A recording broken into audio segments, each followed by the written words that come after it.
Thì là họ chỉ mới bàn lố nó mẹ đấy cái chất xăng đấy họ thua lúc họ trong màแต่บรรดาผู้นำเนี่ยเขาจะมานั่งบนกีฬาแต่พวกนักกีฬาผู้ที่เสียน่ะผู้ที่เสียกีฬาพวกเราจะไปได้แต่เขาต้องเอาตำรวจเอาทหารเพราะว่าจะไปได้มาเอายามสงครามมายามซอยหัวลายประเทศทหารประเทศใดก็ต้องมาตำรวจประเทศใดก็ต้องมายามซอยกัน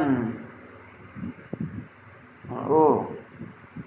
แต่ว่าทีมนี้เตะเสียแล้วบางเทื่อบัดพักลาวบ่ได้มันอาจจะบ่ได้รับแขกหมดนะแต่พวกเจ้าก็จะได้อยู่ซั่วกีฬานี่อยู่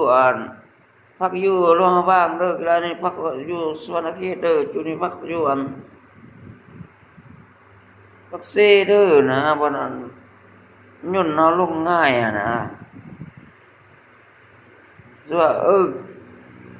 เจ้าก็สิโทรหาเนาะกินเฮามื้ออื่นเนาะแก้มเด้อมื้ออื่นกี่คน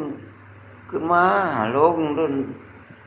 แล้วก็ล่วงเอารถเมล์ไปรับเขาโอ้สมมุติว่าคนล่วงเต็มผู้เสียจังซั่นนี่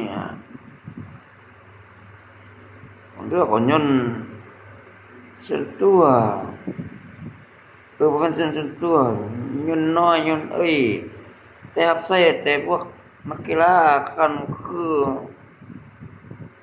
พวกโดยสารคนลาวยังสิบ่ได้ขี่รถไฟหรือว่าเอารถไฟเขาจะซื้อบริการพวกนักกีฬานอนแถวดำไส้บ่ดำสมงนี่นอนแถวรถน้ำราตั้งขี่รถไฟลิ้นน่ะหรือว่าแล้วก็ล่วงรถน้ำราจักสมงสิมามื้ออื่นเวลานั้นเวลานี้พอดนครหลวงเด้อกันนั้นตำรวจจากทั่วโลก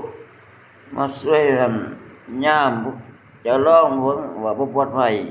ทานทั่วโลกเพื่อผู้นำพวกเจ้าแต่ละประเทศสิมาเอาแต่ว่าประเทศลาวเอาแต่ว่าประเทศเวียดนามประเทศไทยช่วยเรื่องทหารตำรวจทั่วโลกเพิ่นก็ต้องได้เอามาแต่ละประเทศ